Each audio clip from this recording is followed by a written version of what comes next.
주님 내 길 아시네. 흔들린 그 길에도 함께해. 주님 내 길 아시네. 멈춰진 나의 삶에도 늘 함께해. 나의 힘이 되신 주, 항상 같은 곳에서 주가 나의 도움 되시네. 나의 길이 되신 주, 변함없으신 계획, 주가 나의 모든 걸음 되시네.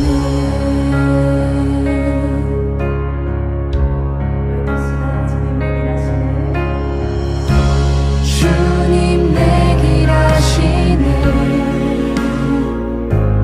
흔들린 그 길에도 함께해.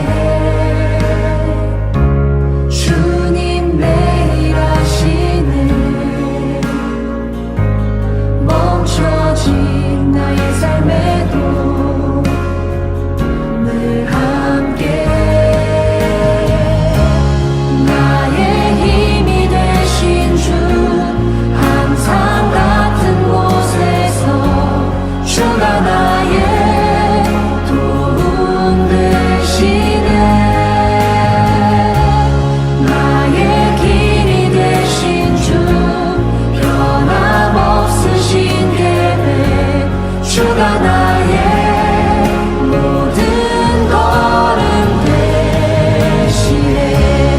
나의 힘이 되신 주, 항상 같은 곳에서 주가 나의 도움 되시네.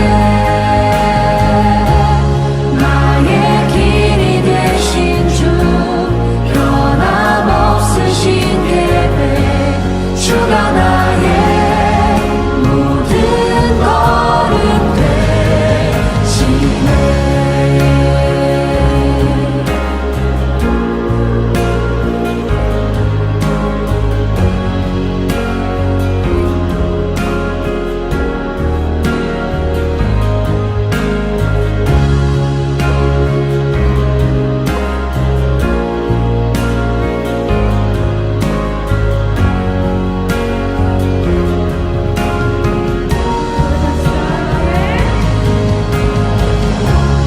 나의 힘이 되신 주, 항상 같은 곳에서 주가 나의 도움 되시네. 나의 길이 되신 주, 변함없으신 계획, 주가 나의 모든 걸음 되시네.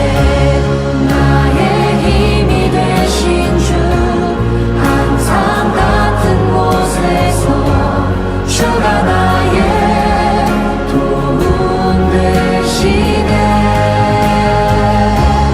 나의 길이 되신 주, 변함없으신 계획, 주가 나의 모든 걸음 되시네.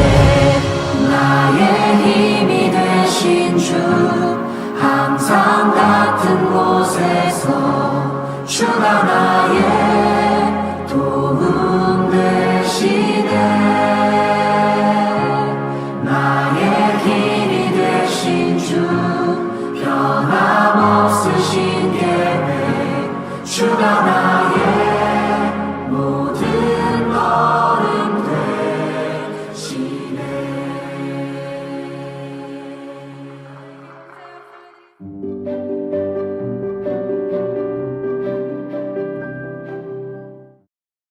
우리 함께 오늘 우리에게 주시는 하나님의 말씀을 같이 읽겠습니다. 누가복음 8장 26절부터 39절의 말씀입니다. 그들은 갈릴리 맞은편에 있는 그라사 지방에 닿았다. 예수께서 무태 내리시니 그 마을 출신으로서 귀신 들린 사람 하나가 예수를 만났다. 그는 오랫동안 옷을 입지 않은 채 집에서 살지 않고 무덤에서 지내고 있었다. 그가 예수를 보고 소리를 지르고서 그 앞에 엎드려서 큰 소리로 말하였다. 더없이 높으신 하나님의 아들 예수님, 당신이 나와 무슨 상관이 있습니까? 제발 나를 괴롭히지 마십시오. 예수께서 이미 악한 귀신들어 그 사람에게서 나가라고 명하셨던 것이다. 귀신이 여러 번 그 사람을 붙잡았기 때문에 사람들이 그를 쇠사슬과 쇠고랑으로 묶어서 감시하였으나 그는 그것을 끊고 귀신에게 몰려서 광야로 뛰쳐나가곤 하였다. 예수께서 그에게 물으셨다. 내 이름이 무엇이냐? 그가 대답하였다. 군대입니다. 많은 귀신이 그 사람 속에 들어가 있었기 때문이다. 귀신들은 자기들을 지옥에 보내지 말아달라고 예수께 간청하였다. 마침 그곳 상기슭에 노아 기르는 큰 돼지떼가 있었다. 귀신들은 자기들을 그 돼지들 속으로 들어가게 허락해달라고 예수께 간청하였다. 예수께서 허락하시니 귀신들이 그 사람에게서 나와서 돼지들 속으로 들어갔다. 그래서 그 돼지떼는 비탈을 내리달아서 호수에 빠져서 죽었다.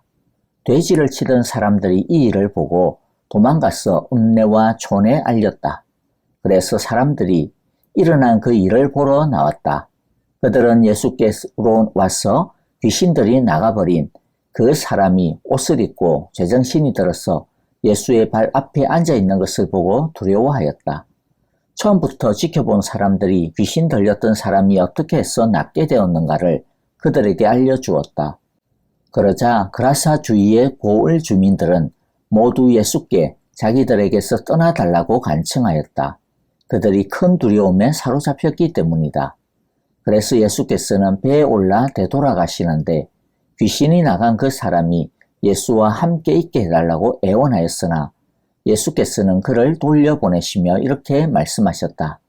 내 집으로 돌아가서 하나님께서 내게 하신 일을 다 이야기하여라.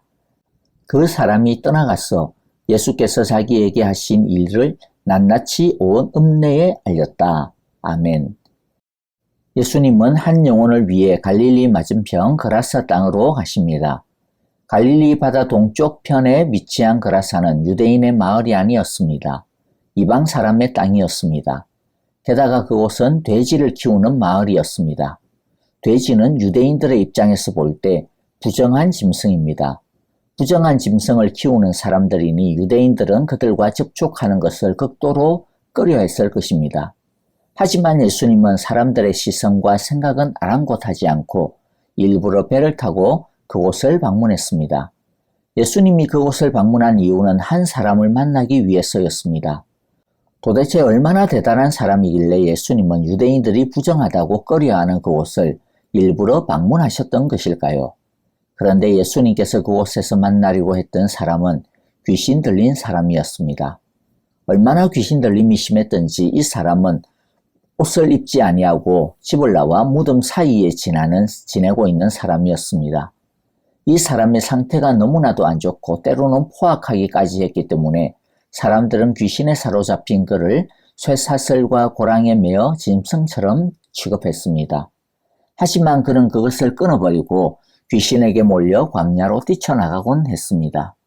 예수님은 그를 만나자마자 그를 사로잡은 더러운 귀신에게 그 사람에게서 나오라고 명하셨습니다. 그러자 귀신은 더없이 높으신 하나님의 아들 예수님, 당신이 나와 무슨 상관이 있습니까? 제발 나를 괴롭히지 마십시오 라고 외치며 두려워 떨었습니다. 귀신은 예수님이 누구신지 알아보았고 그분의 신적 능력도 인정합니다. 그러나 귀신이 아무리 예수님에 대해 많은 것을 알고 있어도 귀신은 귀신일 뿐입니다. 왜냐하면 귀신은 예수님을 구주로 믿고 따르지는 않기 때문입니다. 귀신 들려 고통당하는 이 사람의 모습, 사슬에 매여 있는 모습, 집을 떠나 유리방황하며 무덤을 전전긍긍 집 삼아 지내고 있는 이 사람의 모습은 죄로 인해 사망의 권세에 죽어있는 우리들의 영적 실제를 상징하고 있습니다. 에베소서 2장 2절에 보면 이 사람의 모습과 흡사한 우리들의 모습에 대해 말씀하고 있습니다. 그때의 여러분은 허물과 죄 가운데서 이 세상의 풍조를 따라 살고 공중의 권세를 잡은 통치자, 곧 지금 불순종의 자식들 가운데서 작용하는 영을 따라 살았습니다. 소망 없는 삶이었습니다. 그러나 갈릴리 바다를 건너 어둠의 땅으로 건너오신 예수님처럼 예수님은 하늘과 땅을 건너 죽음으로 가득 찬 우리에게 찾아오셨습니다. 우리가 대단해서가 아닙니다. 에베소서 2장 1절의 표현처럼 우리는 허물과 죄로 죽었던 사람입니다. 한마디로 하나님 보시기에 시체에 불과한, 썩어 냄새나는 시체에 불과했습니다. 그리고 우리는 날 때부터 진노의 자식이었습니다. 하지만 예수님은 우리를 살리기 위해 우리를 찾아와 주셨습니다. 그리고 우리를 사로잡고 있었던 악한 사탄을 물리쳤습니다. 우리를 자유하게 하셨습니다. 이 사람이 자유를 얻는 데 있어서 이 사람이 한 것은 아무것도 없죠. 자격도 없었고요. 또 자유를 향한 뭔가 합당한 일을 한 것도 아니고 합당한 대가를 지불한 것도 아닙니다. 그저 은혜로 자유함을 받았고 구원을 받았습니다. 우리가 구원을 받은 것도 이 사랑과 동일합니다. 그래서 에베소서 2장 4절 5절은 우리에게 임한 놀라운 구원의 은혜를 이렇게 고백하고 있습니다. 그러나 하나님은 자비가 넘치시는 분이셔서 우리를 사랑하신 그 크신 사랑으로 말미암아 범죄로 죽은 우리를 그리스도와 함께 살려주셨습니다. 여러분은 은혜로 구원을 얻었습니다. 그러므로 이 시간 깊은 절망의 수렁 가운데 빠져 소망 없이 죽어가던 우리를 구원하시고 살리신 주님의 그 은혜와 구원을, 그 크신 사랑을 찬양하기를 원합니다. 그리고 앞으로도 혹여라도 악한 권세가 우리를 죄와 세상의 정신으로 우리를 공격하고 우리를 묶는다 하더라도 이미 승리하신 예수님의 권세가 우리에게 있음을 믿고 주님의 사랑을 의지하는 우리 모두가 되기를 바랍니다. 우리의 소망은 우리에게 있지 않습니다. 주님의 사랑에 있습니다.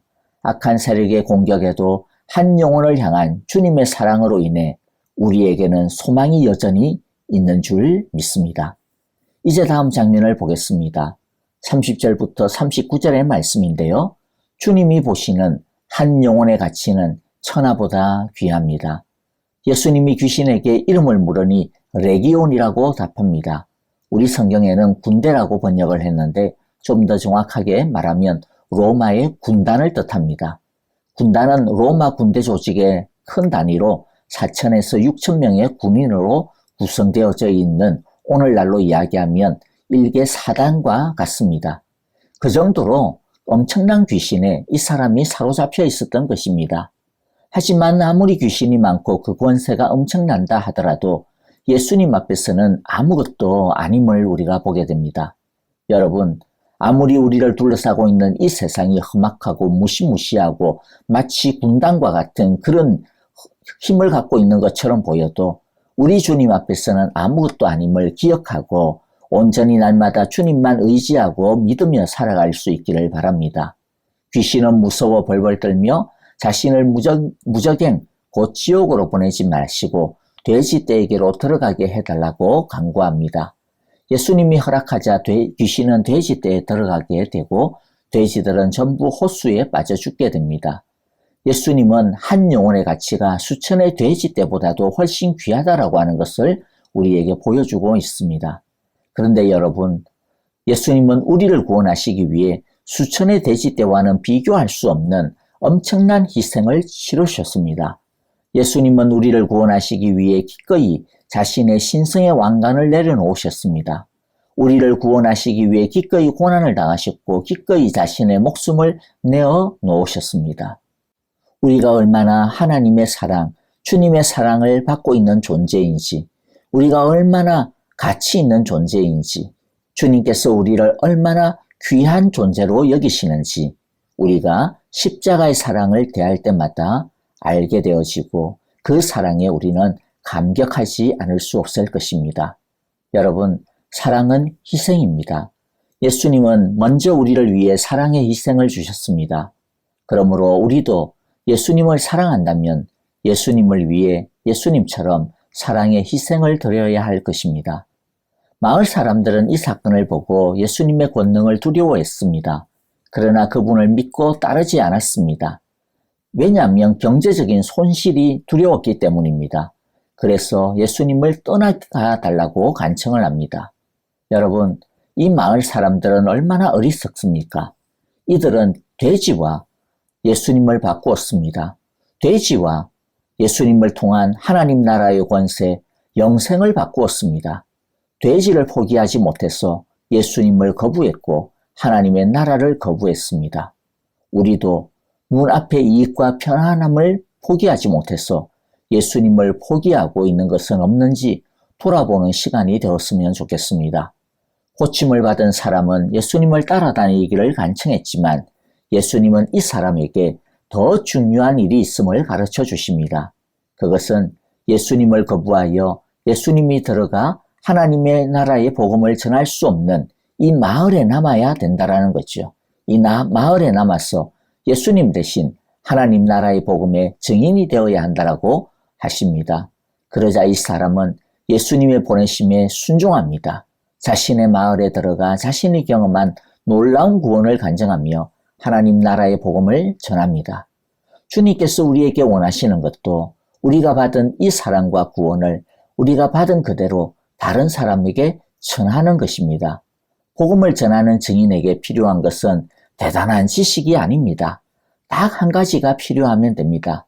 그것은 자신이 받은 사랑, 자신이 경험한 하나님의 구원의 은혜를 있는 그대로 그냥 자기의 경험을 있는 그대로 나누는 것입니다. 그것이면 충분합니다. 여러분, 이 시간 죄의 사슬을 끊어주시고 우리를 자유케 하신 주님의 사랑을 감사하는 시간이 되기를 바랍니다.